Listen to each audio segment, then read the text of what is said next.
अस्सलाम वालेकुम गाइस। आज हम बात कर लेते हैं इंडो पैसिफिक ओशन की कि इसकी आजकल आप सुनते हैं बड़ा खबरों में इन है इंडो पैसिफिक ओशन की दुनिया की पॉलिटिक्स जो है सियासत। और ये एक बैटल ग्राउंड बना हुआ है काफ़ी अरसे से, पिछले 4-5 सालों से या 6-7 सालों से। तो क्या इसमें है ऐसी क्या है इसकी इंपॉर्टेंस है कि दुनिया का अब जो पॉलिटिक्स का टेक्टोनिक शिफ्ट हो रहा है अटलांटिक से, अब जो इंडो पैसिफिक की तरफ जो इसका शिफ्ट है और जो टिल्ट है, क्यों हो रहा है? जाहिर बात है उसकी कोई ना कोई रीजन होगी। इंडो पैसिफिक ओशन की कोई इंपॉर्टेंस इस तरह की जियो स्ट्रेटेजिक उसकी इंपॉर्टेंस इस तरह की होगी कि इसलिए इसके ऊपर जो मल्टीपल जो एक्टर्स हैं वो इन्वॉल्व हैं। अब जब मल्टीपल एक्टर्स की बात आ जाती है तो उसके लिए हमें देखना पड़ेगा कि इसमें एक्टर्स हैं कौन कौन से, एक्स्ट्रा रीजनल एक्टर्स कौन से और रीजनल एक्टर्स कौन कौन से, और उनके इंटरेस्ट क्या हैं। ये बेसिकली जो इंडो पैसिफिक का टॉपिक है ये इटसेल्फ डिमांड करता है कि 3-4 घंटे का इसके ऊपर लेक्चर, एक बड़ा कंप्रिहेंसिव लेक्चर हो, तब जाके आपको कुछ इसकी नो हाउ होगी। लेकिन मेरा आज आपको यहाँ पे इसका एक ब्रीफ सा ओवरव्यू देने की कोशिश है ताकि आपको एटलीस्ट थोड़ी सी नो हाउ इसके साथ बन जाए। अगर आप कहीं किसी के न्यूज में कहीं सुने इंडो पैसिफिक के बारे में तो आपके बैकग्राउंड का वो नॉलेज आपका जो है आपके दिमाग में आए और आपको पता चले, आप चीजों को रिलेट करना शुरू कर दें। तो सबसे पहले हम इसमें देख लेते हैं कि इसकी इंडो पैसिफिक ओशन की इंपॉर्टेंस क्या है, इकोनॉमिक इंपॉर्टेंस क्या है, स्ट्रेटेजिक इंपॉर्टेंस क्या है और पॉलिटिकल और मिलिटरीली इसकी क्या इंपॉर्टेंस है। तो सबसे पहले हम इंडियन ओशन की तरफ आ जाते हैं।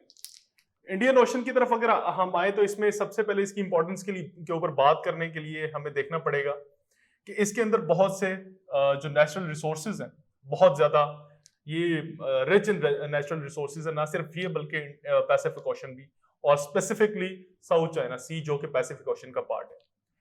दूसरा ये कि इसके अंदर बड़े शेल ऑयल के रिजर्व्स हैं इंडियन ओशन में भी और पैसिफिक ओशन में भी। तीसरी ये कि ये बहुत से जो इंपॉर्टेंट ट्रेड पॉइंट्स हैं जिनको आप चोक पॉइंट्स कहते हैं, जो मैंने यहां पे लिखा हुआ है स्ट्रेटेजिक ट्रेड रूट्स, ये जो इंडो पैसिफिक ओशन है ये बड़े जो दुनिया के क्रिटिकल जो चोक पॉइंट्स हैं उनको बॉर्डर करता है। उनको it is the home of the world's important choke points. तो हम बात कर लेते हैं अब। तो सबसे पहले हम एक्टर्स देखते हैं कि एक्टर कौन कौन से इन्वॉल्व हैं। तो सबसे पहले हमें देखना पड़ेगा एक्स्ट्रा रीजनल एक्टर्स कौन कौन से। एक्स्ट्रा रीजनल एक्टर्स में आते हैं जी यूएस, इंडियन ओशन की मैं बात कर रहा हूं, यूएस, चाइना प्रिडोमिनेटली, ठीक। उसके बाद अगर रीजनल एक्टर्स की बात करें, रीजनल एक्टर्स आते हैं इंडिया, पाकिस्तान। तो ये हमने देख लिया, इसको बाइफरकेट किया हमने एक्स्ट्रा रीजनल और रीजनल एक्टर्स में। अब जो पॉलिटिक्स आपको पता है कि चल रही है दुनिया की, वो एक यूनिपोलैरिटी से मल्टीपोलैरिटी की तरफ दुनिया जा रही है। और वो किस तरह जा रही है कि चाइना जो है एक उभरती हुई ताकत बन के हमें नजर आ रहा है। ना सिर्फ चाइना बल्कि उसके अंदर जो ब्रिक्स कंट्रीज हैं वो भी हमें नजर आती है। लेकिन अगर हमें यहाँ पे हमारी जो गुफ्तगू का जो है जो मरकज है वो ये है कि हमने चाइना और यूएस की जो उभरती हुई राइवलरी है उसको हमने देखना है। वो सिर्फ चाइना के अंदर नहीं है, साउथ चाइना सी के अंदर नहीं है, इंडियन ओशन के अंदर भी है, बल्कि अटलांटिक ओशन में भी हमें समहाउ नजर आती है। तो हमें देख लेते हैं कि अब जो है इंडियन ओशन में उनकी क्या राइवलरी चल रही है और उनकी क्या इंटरेस्ट है। सबसे पहले तो देखें जी, इसमें चौक पॉइंट्स की बात मैंने जिस तरह पहले की थी, तो हमें इसके जो इंपॉर्टेंट जो चौक पॉइंट्स है उसके बारे में पता होना चाहिए। सबसे पहला चौक पॉइंट आता है ये वाला, ये जिसको मैं डॉटेड एरिया से शो किया, ये वाला चौक पॉइंट आता है, इसको कहते हैं स्ट्रेट ऑफ हॉर्मज, जिसको उर्दू में आबनाए हॉर्मज का नाम दिया जाता है। स्ट्रेट उस चीज को कहते हैं जो नैरो स्ट्रिप होती है वाटर की, जो कि दो लैंड्स के दरमियान, दो कोस्टल जो बेल्ट्स होती हैं उसके दरमियान एक नैरो वाटर स्ट्रिप होती है, उसको चौक पॉइंट भी कहते हैं, ये स्ट्रेट भी कहते हैं। एक तो ये होगी स्ट्रेट ऑफ हॉर्मज, ये कहां पे, ईरान और जो है ओमान इसके दरमियान है, इसको स्ट्रेट ऑफ हॉर्मज कहते हैं। पहले हम सारी इंपॉर्टेंट चौक पॉइंट्स पढ़ लेते हैं, उसके बाद हम उनकी इंपॉर्टेंस पढ़ेंगे। दूसरा चौक पॉइंट आता है जी ये वाला, ये जिबूटी और यमन के दरमियान, इस चौक पॉइंट को कहते हैं बाबल मंदिब। बाबल मंदब। ठीक है। तीसरा चौक पॉइंट जो इंपॉर्टेंट चौक पॉइंट है वो यहां पे आता है जी, ये इंडोनेशिया और मलेशिया के दरमियान, इसको कहते हैं स्ट्रेट ऑफ मलाक्का।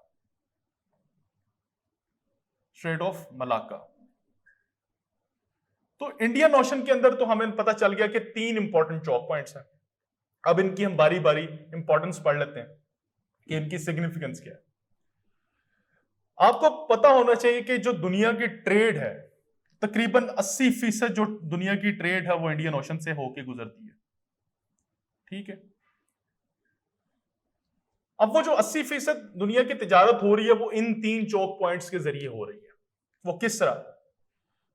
अगर चाइना ने या किसी भी मुल्क ने ऑयल इंपोर्ट करना है, ऑयल कहां से इंपोर्ट करेंगी? ओपेक कंट्री से। ओपेक कंट्रीज में जो मेजोरिटी है वो किनकी है? ये जीसीसी की और ईरान की। ठीक है, यही आते हैं ना ऑयल इंपोर्टर्स। तो उसके लिए आप देखें, उसको यहां से आना पड़ेगा।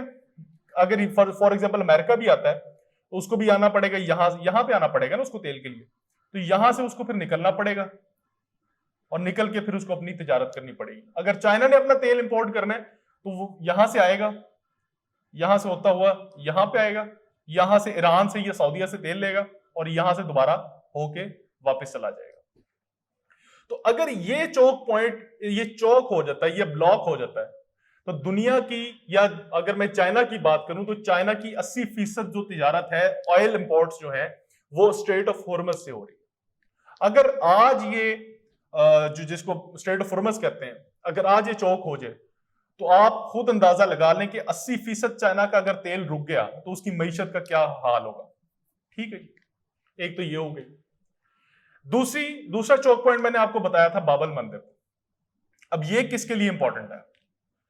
देखिए, ये इंपॉर्टेंट है यूरोपियन कंट्रीज और अमेरिका के लिए। वो क्यों इंपॉर्टेंट है? वो इंपॉर्टेंट इस तरह है कि यहां पे यूरोप है, ठीक है, यहां पे अमेरिका है, यहां पे जाके कहीं।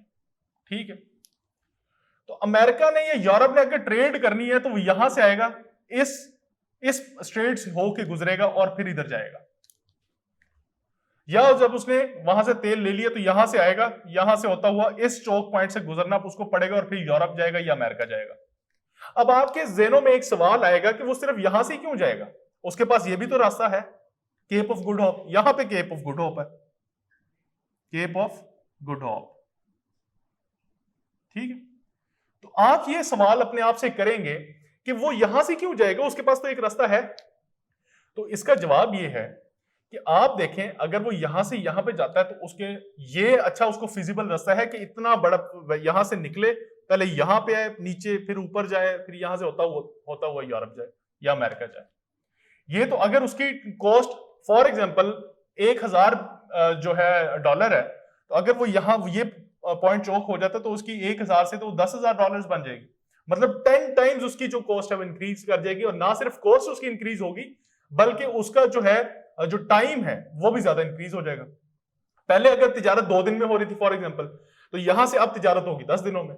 और जब यहां से तिजारत 10 दिनों में होगी तो ये इतना वल्नरेबल है क्योंकि यहां पे पायरेट्स ऑफ सोमालियन पायरेट्स आपने सुने होंगे।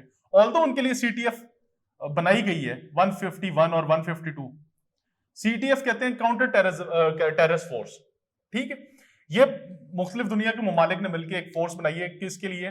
ताकि जो सोमाली कज़ाक है उनके खिलाफ लड़ा जा सके। वो फोर्स तो है लेकिन फिर भी थ्रेट तो है। तो जब आपने एक मैसिव वो पैमाने पे आपने तिजारत करनी हो तो फिर आपको इन छोटे छोटे जो खतरात हैं उनको जहन में रखना पड़ता है कि कल को ये छोटा सा खतरा भी उनके लिए वो बाले जान ना बन जाए। तो इसलिए आपने देखा कि जो जिबूटी वाली बाबल मंदिर है, जिबूटी और यमन वाली, वो ज्यादा फिजिबल है। एक तो वो टाइम सेविंग है, दूसरी चीप है। अब तीसरा इंपॉर्टेंट जो चौक पॉइंट है वो आता है जी स्ट्रेट ऑफ मलाक्का। ये किसके लिए इंपॉर्टेंट है? ये इंपॉर्टेंट है जी चाइना के लिए। वो किस तरह? चाइना ने अगर यहां से ट्रेड अपनी करनी है तो यहां से चाइना निकलेगा, यहां से निकलता हुआ स्ट्रेट ऑफ मलाक्का में आएगा, स्ट्रेट ऑफ मलाक्का से होता हुआ अंडमान और निकोबार आइलैंड से होता हुआ, ये हम्बाटोटा पोर्ट से होता हुआ यहां पे आ जाएगा। ये जो है स्ट्रेट ऑफ हॉर्मज है, सॉरी ये वाली, यहां से अपना तेल लेगा और वापस चला जाएगा। अगर ये चौक हो जाता है, चाइना के लिए दो खतरात हैं, एक तो स्ट्रेट ऑफ हॉर्मुज और एक straight of Malacca. Europe America के लिए एक खतरा था, बाब अल मंदब का। चाइना ज्यादा वल्नरेबल है, जो दुनिया की पॉलिटिक्स चल रही है, कि अगर ये इन दोनों में से कोई एक जो चौक पॉइंट है वो चौक हो जाता है, ब्लॉक हो जाता है, तो उसकी जो तिजारत है वो रुक जाएगी। और ये चाइना चाहता नहीं। क्यों? क्योंकि चाइना हमेशा जो है तिजारत के जरिए, उसकी एक हिस्ट्री रही है कि वो तिजारत को ज्यादा फरोग देता है। वो कन्फ्रंटेशन के अंदर नहीं आता, डायरेक्ट कन्फ्रंटेशन के अंदर, वो तिजारत के जरिए दूसरे अपने जो हरीफ है उसको गिराता है। तो यही अमेरिका का स्टांस है कि जो चाइना है वो अपनी मईशत को बढ़ा रहा है ताकि वो उसको रिप्लेस कर सके इंटरनेशनल अरीना के, जो ग्लोबल हेजेमनी है उसकी, उससे रिप्लेस उसको कर सके। तो ये तो मैंने आपको बता दिया कि इंपॉर्टेंट चोक पॉइंट्स क्या हैं। अब एक्स्ट्रा रीजनल फोर्सेस का देखिए, मसला ज्यादा जो है, जो प्राइमरीली जो मसला है वो एक्स्ट्रा रीजनल फोर्सेस का है। अगर आप बड़ी पिक्चर पे, बिगर पिक्चर पे देखें तो मसला किसका? दो ममालिक है, एक अमेरिका, दूसरा चाइना। तो अब हम देख लेते हैं कि वो उनके इंटरेस्ट तो आपने देख ली कि इंटरेस्ट उसका ये कि चाइना क्या कि स्ट्रेट ऑफ हॉर्मुज को बचाना है और स्ट्रेट ऑफ मलाक्का को बचाना है। अमेरिका का इंटरेस्ट ये है कि स्ट्रेट ऑफ बाब अल मंदब को बचाना है और या स्ट्रेट ऑफ हॉर्मुज को और स्ट्रेट ऑफ मलाक्का को रोकना है, ब्लॉक करना है चाइना के लिए। ये उनके इंटरेस्ट आपने देख ली। अब इनमें आपने देखना है कि इनकी स्ट्रेटजीज क्या हैं, ये कर क्या रहे हैं अपने आप को बचाने के लिए, या एक दूसरे के खिलाफ जो ये स्ट्रेटजीज अप्लाई कर रहे हैं वो कौन कौन सी हैं। तो पहले चाइना की चीज देख लेते हैं। चाइना की है जी स्ट्रिंग ऑफ पर्ल्स, ठीक है। स्ट्रिंग ऑफ पर्ल्स पॉलिसी उसकी क्या है? इसके ऊपर आपने देखा होगा जो सीपैक के ऊपर वो कह रहे हैं जी डेड ट्रैप है, जो वेस्टर्न ब्लॉक कहता है, वो उसकी बात आ जाती है, वो मैं आपको बताता हूं। चाइना जनाब आपकी जो सी पोर्ट्स हैं वो बना रहा है किन किन ममालिक में, वो आप देखें। यहां पे बांग्लादेश है, चिटागोंग, म्यांमार में, ठीक है, हम्बनटूटा में, हम्बनटूटा के बाद इधर सीपैक के दो जो गवादर पोर्ट है, गवादर पे बना रहा है, गवादर के बाद उसने जिबूटी में बनाई हुई है। तो अगर आप इसको लिंक करें, ये बनता है, ये बनता है, ये बनता है और ये बनता है। तो इस चीज से आपको एक चीज बड़ी वाज़ेह नजर आएगी कि इंडिया एनसर्कल हो रहा है, ठीक है, इंडिया एनसर्कल हो रहा है। तो इंडिया क्या है? इंडिया अमेरिका का स्ट्रेटेजिक पार्टनर है। यही वजह है कि अमेरिका उसको, इंडिया को इंडियन ओशन में काउंटर वेट टू चाइना बना रहा है, क्योंकि वो खुद उसकी जो इधर जो फिजिकल प्रेजेंस वो तो है, लेकिन इंडिया वो मुल्क है, वो वाहिद मुल्क है जो चाइना के काउंटर वेट हो सकता है, क्योंकि चाइना उसको बॉर्डर करता है। ये इसी वजह से अब आप देखेंगे अरुणाचल प्रदेश, गलवान वैली, अक्साई चिन और जो दूसरा उसकी लद्दाख का एरिया, उसके ऊपर उसकी कश्मकश चल रही है, ठीक है। सेल्फ स्टाइल्ड हेजिमॉन है इंडिया। तो चाइना की तो आपने पॉलिसी देख ली कि वो इंडिया को एनसर्कल कर रहा है। क्यों? क्योंकि उसको पता है कि इंडिया ही मुझे जो है आगे जाके चैलेंज देगा, अमेरिका डायरेक्ट कन्फ्रंटेशन में नहीं आएगा, वो इंडिया को सामने करेगा। इसी वजह से वो अपने एनसर्कलमेंट कर रहा है इंडिया की। अब इंडिया ने इसके मुकाबले में क्या किया? इंडिया की है जी डायमंड नेकलेस पॉलिसी या नेकलेस ऑफ डायमंड्स, ठीक है। वो हम देख लेते हैं कि इंडिया क्या कर रहा है। इंडिया एक तो अपनी यहां पे बेस बना रहा है, वो नेवल बेस है उसकी अपने मुल्क में। दूसरी मॉरिशस में, यहां पे मेडागास्कर में उसका रडार स्टेशन है, सेशल्स में उसकी बेस बना ली उसने, और चाबहार में जो उसकी बेस बनाई हुई थी उसने, ऑल्दो उसने, ईरान ने फॉर द टाइम बीइंग उसको किक आउट कर दिया, लेकिन उनकी डायमंड नेकलेस पॉलिसी में उनकी ये पोर्ट थी। अब अगर हम इसको मिलाते हैं, ड्रॉ करते हैं, तो किस तरह का मैप बनता है? ये और ये कुछ इस तरह के हमें कुछ देखने को मिलता है। तो अब आपका क्रिटिकल एनालिसिस क्या कहता है कि किसकी पॉलिसी ज्यादा इफेक्टिव है? मेरा जो एनालिसिस है वो, मैं तो यही समझता हूं कि चाइना की पॉलिसी ज्यादा इफेक्टिव है। वो क्यों? क्योंकि चाइना इसको एनसर्कल कर रहा है, डायमंड नेकलेस पॉलिसी चाइना को एनसर्कल नहीं कर रही। तो इसलिए ये फ्लॉप एक किस्म की पॉलिसी है स्ट्रिंग ऑफ पर्ल्स के मुकाबले में, ठीक है। ये तो हो गया जी इंडियन ओशन। अब हम थोड़ी सी पैसिफिक ओशन, मैं उसको पूरा पैसिफिक ओशन को नहीं बताऊंगा, मैं आपको सिर्फ साउथ चाइना सी का बता देता हूं, क्योंकि उसके लिए पैसिफिक ओशन के लिए बहुत एक लंबा हमारा लेक्चर होता है, तो वो इसमें एक बड़े लेक्चर को एक छोटी सी वीडियो में कैटर करना मुश्किल हो जाता है। तो मैं साउथ चाइना सी के ऊपर आता हूं। साउथ चाइना सी का क्या इशू चल रहा है? अब चाइना कहते हैं, चाइना ने यहां पे 9 डैश लाइन बनाई है अपनी। 9 डैश लाइन क्या है? वो कहता है ये साउथ चाइना सी जितना भी है ये मेरा पार्ट है। वो कहता है कि 1945 में जो हमने 11 डैशेस ड्रॉ की थी, जिसको बाद में उन्होंने 9 डैशेस कर दिया, कहते उस वक्त वो किसी ने हमारे ऊपर एतराज नहीं उठाया कि ये आपका पार्ट नहीं।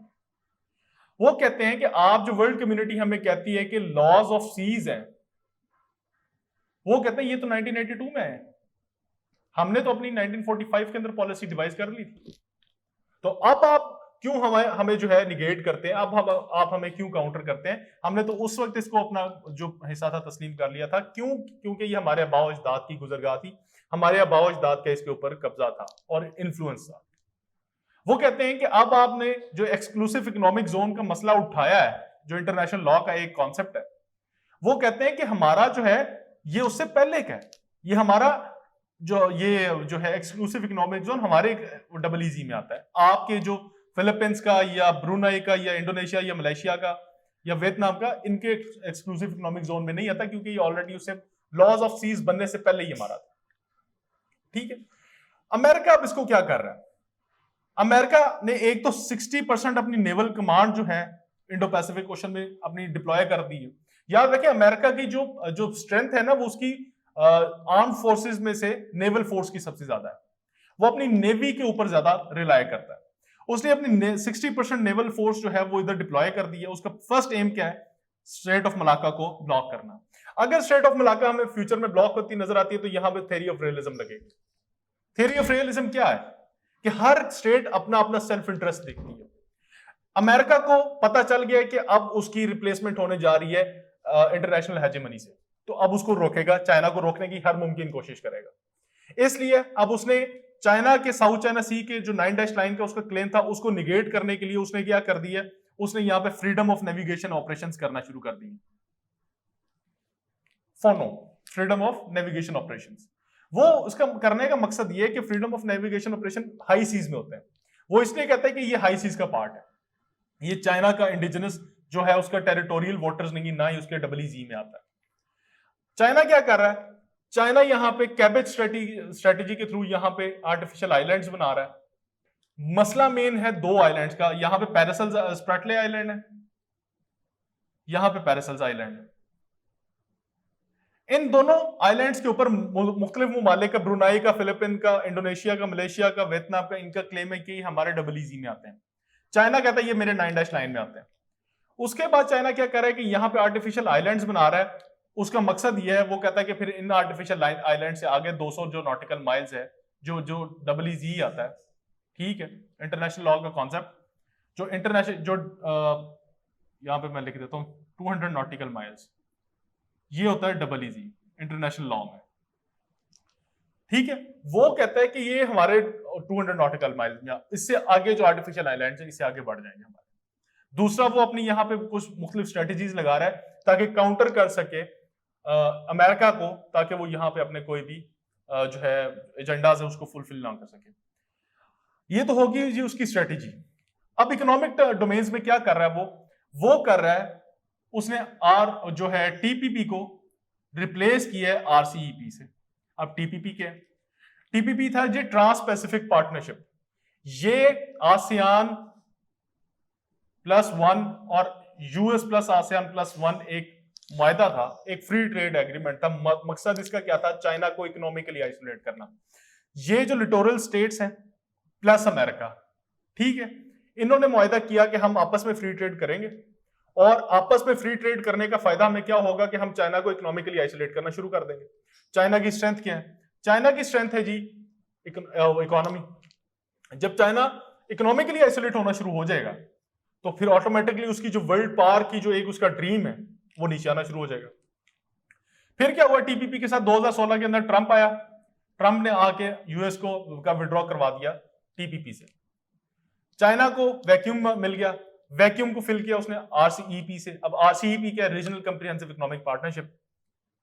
इसने वही जो उसके अंदर प्रोविजन थी TPP के अंदर, वो इस एग्रीमेंट के अंदर लिखती। और सारी उन स्टेट्स को यूएस के अलावा जो थी उनको खींच के आरसीईपी में ले आया। अब ट्रंप को दोबारा होश आया, ट्रंप एडमिनिस्ट्रेशन को, उन्होंने इसको दोबारा उन्होंने रिवाइज करना शुरू कर दिया। अब वो उन्हीं स्टेट्स को दोबारा कह रहा है कि आओ मेरे साथ ये इस मुआहदे को साइन करो, ठीक है। दूसरी चीज, वो बायलैटरल सिक्योरिटी एग्रीमेंट्स कर रहा है अमेरिका, किसके साथ? लिटोरल स्टेट्स के साथ। लिटोरल स्टेट्स क्या होती हैं? जिनकी कोस्ट लाइन होती है, जो बॉर्डर करती है सी को, वो in Malaysia, Indonesia, Brunei, Vietnam, Philippines, Japan, इनके साथ बायलैटरल सिक्योरिटी एग्रीमेंट्स कर रहा है ताकि उनकी कैपेसिटी बिल्डिंग की जाए, उनको जो सोफिस्टिकेटेड जो वेपनरी है वो प्रोवाइड की जाए। और इसके ऊपर जो मैंने ऑलरेडी हमने एक वीडियो बनाई हुई है साउथ चाइना सी के इस स्पेसिफिक इशू के ऊपर, तो मैं आपको आई अर्ज यू कि आप जाके उसको विजिट करें, उसको लाजमी सुने, ताकि आपको साउथ चाइना सी का जो मैंने आज इंफॉर्मेशन दी है और जो पहले इंफॉर्मेशन दी थी उसको मिक्स करें, उसको आप सुने ताकि आप रिलेट कर सके चीजों को। तो आज के लिए ये हमारा टॉपिक था, इंडो पैसिफिक क्वेश्चन। हमने बड़ा इसका ब्रीफ सा इसका ओवरव्यू लिया, और ताकि आपको पता चल सके कि इंटरनेशनल अरेना में इंडियन ओशन और पैसिफिक ओशन में क्या है।